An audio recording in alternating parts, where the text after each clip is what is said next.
Bien-aimé, demeure abondamment béni en Jésus et que le Saint-Esprit dispose ton cœur afin que tu puisses recevoir ce message dans sa totalité et dans son entièreté sans aucune distraction, ni confusion, ni trouble, ni perturbation. Au nom de Jésus-Christ. Amen. Bien-aimé, je vais toucher un évangile qui est répandu là-dehors, un faux évangile qui est répandu dans le milieu dit chrétien. Et les gens suivent cela aveuglement et croient que Jésus est dans ça. C'est pour cela que Galates chapitre 1, à partir du verset 6 au verset 9, nous dit là-bas que si quelqu'un vient vous annoncer un évangile, c'est qu'attend de ce que les disciples ont annoncé qu'il soit anathème. Paul dit là-bas que je le répète, si quelqu'un vient vous annoncer un autre évangile, même si c'est un ange du ciel, qu'il soit anathème. Et anathème veut dire qu'il soit condamné publiquement ou un blâme solennel ou une excommunication. Et c'est un synonyme de maudit, donc qu'il soit maudit. Bien aimé, cet évangile de domination, dans les milieux dits chrétiens, ces serviteurs de ces milieux-là, qui se disent serviteurs de Dieu, enseignent à leurs fidèles là-bas, femmes, de dominer sur leur mari. Ils disent ça ouvertement, que dominer sur nous, parce que Dieu vous a donné ce pouvoir-là de dominer sur nous.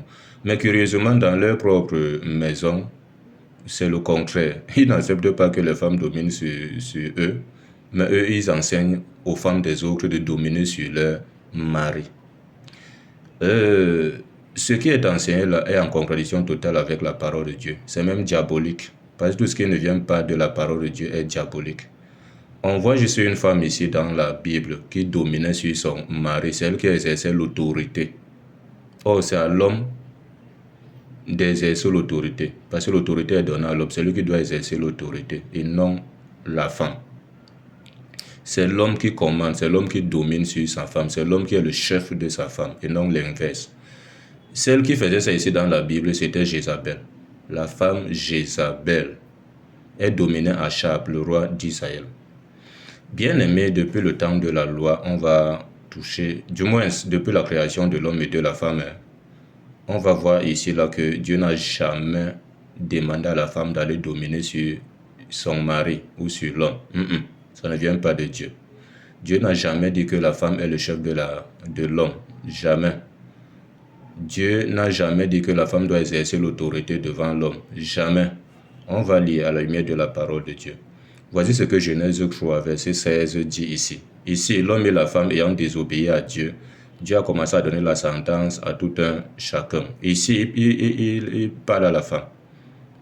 Genèse 3, verset 16, il dit, il dit à la femme, j'augmenterai la souffrance de tes grossesses, tu enfanteras avec douleur, et tes désirs se porteront vers ton mari, mais il dominera sur toi. Donc Dieu a dit à l'homme que c'est l'homme qui doit dominer sur sa femme et non l'inverse. Donc comprenez cela. On continue la parole de Dieu. Voici ce que 1 Corinthiens 11, verset 3 nous dit. 1 Corinthiens 11, verset 3 nous dit. Je veux cependant que vous sachiez que Christ est le chef de tout homme, que l'homme est le chef de la femme et que Dieu est le chef de Christ. On n'a pas dit que la femme est le chef de l'homme. La femme n'est pas le chef de l'homme. En Christ, c'est l'homme qui est le chef de la femme. Voilà. Donc arrêtez la sorcellerie que vous faites là et vous suivez les gens aveuglement.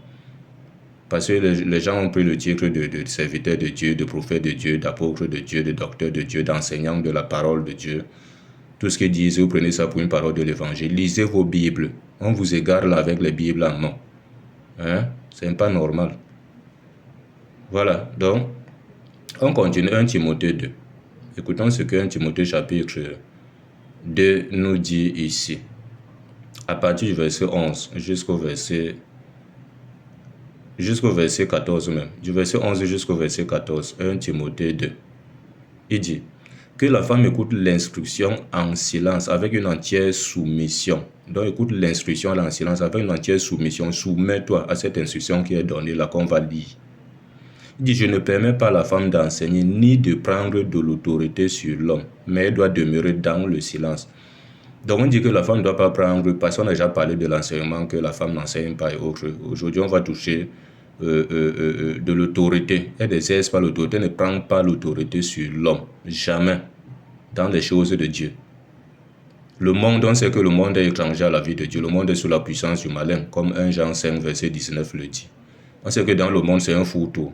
Les mondains sont étrangers à la vie de Christ, comme Ephésiens 4, verset 22 poussière le dit là-bas. Mais en Christ, les chrétiens ne sont pas étrangers à la vie de Dieu. C'est pour ça qu'ils doivent se soumettre à ce que dit la parole de Dieu. La femme ne prend pas autorité sur l'homme, elle ne commande pas l'homme. Elle ne domine pas sur l'homme, jamais. Et on continue au verset 13. On dit, car Adam a été formé le premier, ensuite Ève. Adam n'a pas été séduit, mais c'est la femme qui, séduite, s'est rendue coupable de transgression. Donc, c'est Adam qui a été formé le premier et non Ève. Voilà, il faut que la hiérarchie soit respectée. Donc arrêtez un peu tout ce qu'on vous fait faire là et vous croyez que c'est normal. Une femme qui se comporte en contradiction avec la parole de Dieu, elle est une rebelle. Et la Bible dit là-bas que Dieu va traiter les rebelles selon leur rébellion. Et Dieu, il traite le pervers selon sa perversité, l'injuste selon son injustice. Donc faites attention.